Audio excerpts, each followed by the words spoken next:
Welcome to Aspire TV.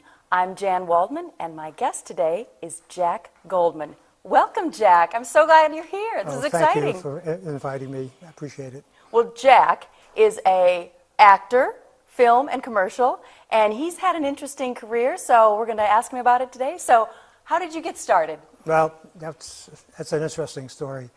I started about 4 years ago at the age of 81. It's never too late, right? Never too late. And I did it by accident, really. I had my headshot in already because I was interested in doing something, but not quite sure what. And they called me in for a movie called RFID or FI. RFIPD or something like that? Yeah, something like that. I know which one it is. Yeah, anyway, it didn't go anywhere, but they did shoot it. And I was in it, and the people I met were so really interesting. Mm-hmm. And they were from all walks of life. I met people who were lawyers, doctors, and they're doing this thing called acting. So I decided that it was really, something that I wanted to pursue. Mm-hmm. And I ended up taking a bunch of classes, first at Boston Casting, and then I took a Meisner, 18-week Meisner class. That's intense. With Rich Bailey, which is very helpful. It is very helpful. Yeah, it really was. And since then, I've been very busy. It's been really an interesting. Last year was a very interesting year because I had 2 German films that you know about. Yes, I do. And this crew came over and they filmed 4 German films by an author who the Germans love. And I think she really writes for teenagers because it's really love stories and stuff like that. But the Germans apparently love her, and this crew came over and did 4 of her books. And I was lucky enough to get supporting roles in 2 of them, the first 2. And tell us about the first role you had. The first one was, I think that was the better one. And the name of your character was? Was William. William. William was sort of semi-homeless, although they tell me he wasn't really homeless. Oh. He had a very modest apartment somewhere. But the movie the scene was shot in Boston, but it was supposed to be New York. And it was mostly done on the Commons, and the scenes that I were in were pretty much on the Commons. And it was meant to look like Central Park. And I guess Germans don't know the difference between the Commons and Central Park. That's but, green. That's Hollywood. Now tell our audience what the other actors were speaking, what language. Oh, yeah, that was really interesting. Of course, everybody was speaking German. Most of the actors were either from Germany or they were Germans who were living here and brought in from Hollywood. And the script was in English. My script was in English, but they were all speaking German. So what I didn't realize is that I'd have to understand what they were saying enough so I could speak Come in at the right time. Exactly. Right. That's what I found so interesting. Yes, it was interesting. And, I was able to do it more, not so much by understanding what they were saying, but by their gestures and the kind of the timing of the scene. Wussten Sie, dass Officer Bergen ihn heimlich dabei unterstützt? Sein Bruder ist tot. Ein Unfall. The second one was the harder one. Okay. And I'll tell you why it was. Your character was in the second one? Professor Siebert. And the movie was, in the English, was? Oh, I think it was called... Forget Me Not? Forget Me Not. Yeah. Thank you. I had forgotten it. Yeah, you've forgotten it. Forget Me Not. Another love story. Basically, Professor Siebert was not a nice character. And whereas William was, a very nice character. So it was easier for me to slip into that role. Professor Siebert, though, wasn't. And Professor Siebert, I had to not only speak in English at the right time, but I had to interrupt them. Oh. Problem was that I had never had a role in which I had so many different moves to make at so many different locations where I had, and they marked the spot. Right, you have to turn the correct way. Right, and they're turn the you. correct way, and I had to stand in the correct spot. People think it's easy. It's not. It is so hard. I think we did 10 takes on that one. I'm sure you did. Well, I figured, I saw the clip from that, and I thought, well, if you flubbed your lines, well, at least, they dubbed them in anyways they in did German. Dub them in. So. But did you notice that it was amazing that the dubbed-in German fit Even It though was I was speaking, amazing. I was speaking English, I know. but it looked like I was speaking German. I know. I mean, I the was. lip I movements. watched that. And I was like, oh, you I said, see how did they do that? I was a little taken back because it wasn't your voice. So I'm watching you, but it wasn't your voice. So. No, right. But it was good. That was a nice thing to be part of. And you worked on 2 of those films. Two and of they did those 4, films. and they were Yeah, here all 2 of the summer 4. filming in That's right, Boston, yes. in place of New York. Yes. So I think they're coming back this summer. I heard. So. I heard they were, yes. So that's a good thing. I So don't you'll know have to what's maybe we'll happening. need another Professor somebody for you. Right, I hope. I think they've had it with me. No, that was a good thing. Yeah, it was fun. So now, what else have you been doing? Recently you did an exciting student film Oh, that was so wonderful. called The Toymaker. Yes. By Zach Levinson. Yes. And Yes. that is an impressive piece. And why don't you tell our audience a little bit about that? Yeah, that film kind of snuck up on me. I sent my headshot in, and he thought that I fit the part perfectly, and he wanted me as the lead. Now, this is a 15 or 20-minute student film, Okay. so I didn't really take it that seriously. I know I've had a lot of student films, Right. mostly by Emerson students, and Zach was going to Fitchburg.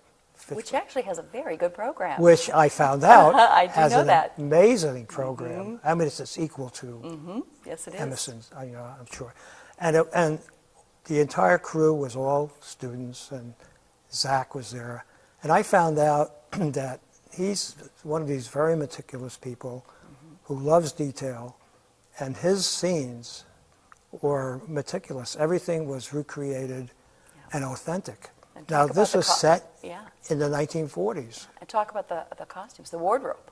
Right, the wardrobe was well, very nailed it. authentic looking. I mean, it was sewn by hand by, I think his mother Really? designed and sewn. And she had to do 2 or 3 Prison costumes, prison costumes, stripes, stripes, guard costumes. right, the probably, guards, and maybe right, could rent and those, other but prisoners. You know, there were other prisoners that had the costumes It was with the hats. impressive. Yes, And do you know when that's going to be released? my guess it'll be. He has to get a grade on it first. Yeah, I know. Well, I think it's almost finished, but from what I could see, it's a thesis film, so I think okay. it's going to be somewhere in June. Okay, nice. That's what JD thinks, but J.P. Valente, J- who's also in the... yeah, he was there. He plays the commandant of the prison. I'm sure he'll talk about that. Yes. But yeah, his uniform was incredible. They had not only the uniforms were great, but he had the Nazi flags and Wow. the entire place that he rented was authentic antiques in a house that was built in the 1880s, I think. That's And impressive. it was wonderful. I mean, when you saw everything in that room. I really am looking forward to seeing that. I It hope he was- does a premiere in Boston, because I would really like to go and see that one. Yeah, I think he will. My guess is, I'm hoping, because the little boy in that film, he actually. What's his name? You remember? I don't remember Okay, his name. that's okay. There were 2 little boys, and they were both excellent actors. One played my grandson, and the other one played JP's son. And he was a little blonde boy. Well, he's actually plays Johnny Depp's son in the movie Black Mass. Oh, that's Billy nice. Bulger, his son, Wow, is it's played by this little boy. who's in this movie with you. Right, and I that's think nice. the release that just came out Black Mass of the Black with Mass, Johnny Depp. the Johnny Depp, the trailer shows this little boy. a Oh, lot. okay. Yeah, I you didn't can watch see the him in trailer that yet, one, yeah. so that's nice. Yeah. Now, how many days did you film for this one? This one went about, I'd like to think, 6 or 7 days. Okay, for a short, that's about right.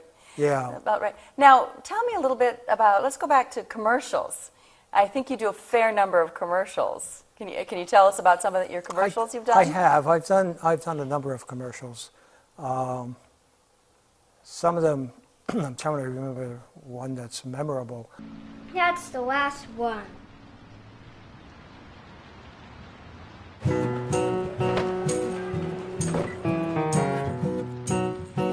It's done. But what about the pool and the towers and the helicopter pad?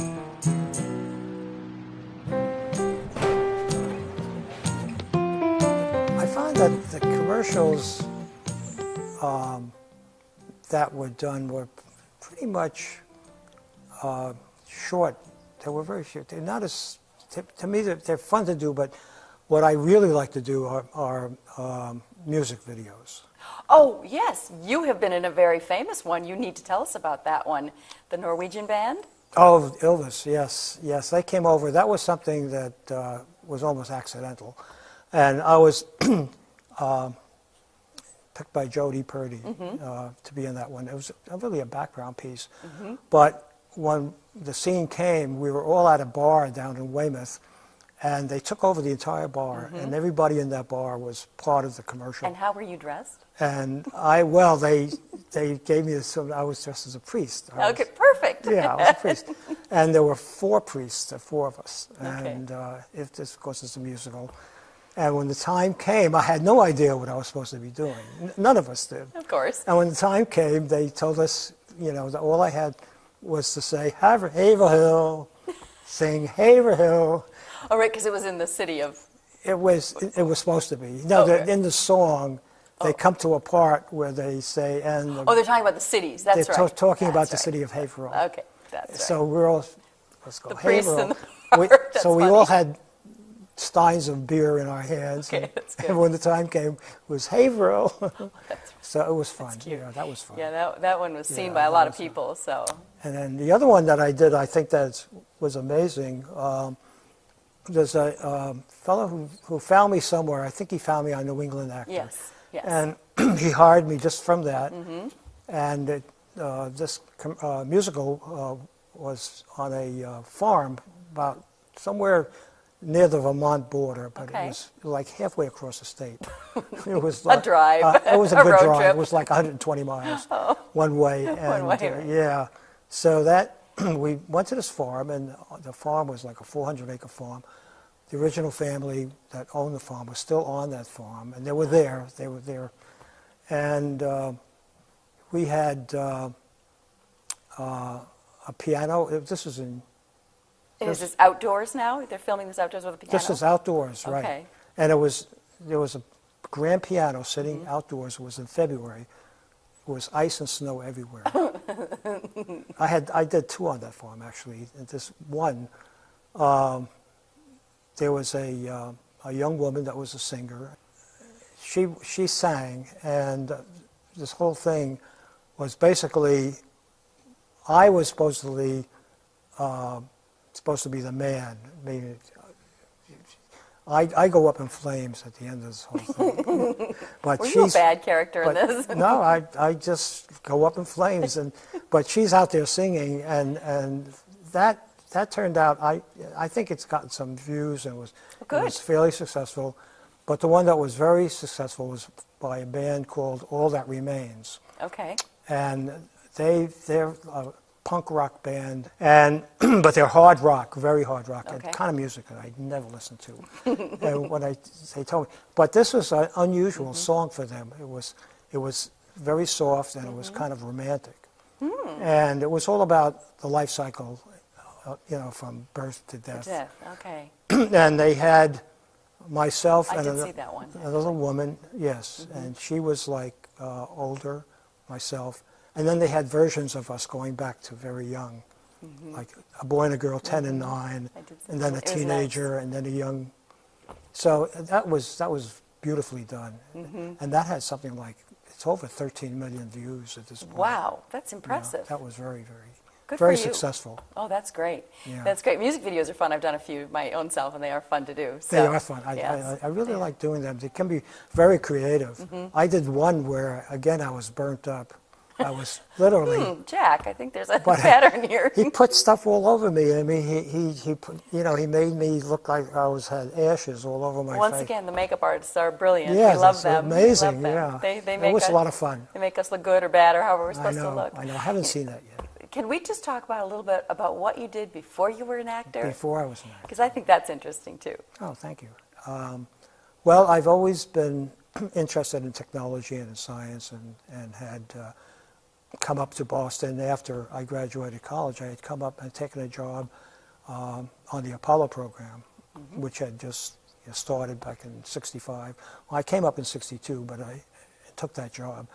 And it went through, I stayed on that program until about '68. And at that point, as far as I was concerned, it was over.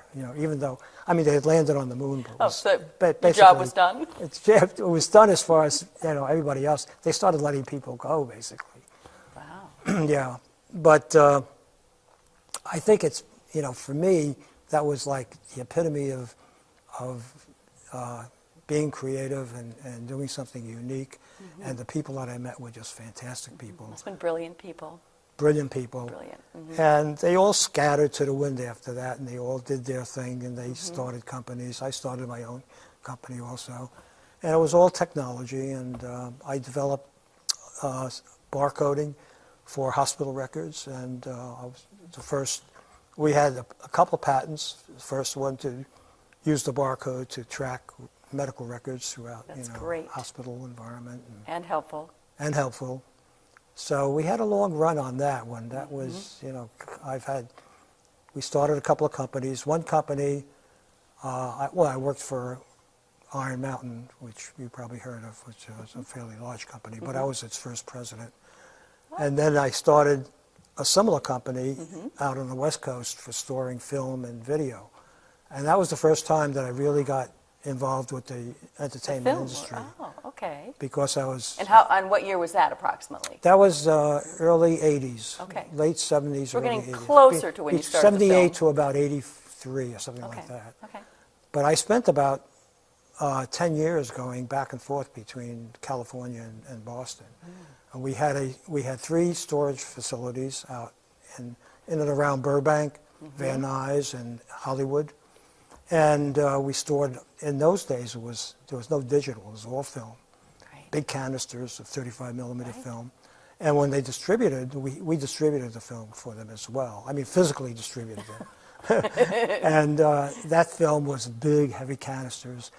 And then it became tapes. They started sending tapes. It was all television, a lot of television.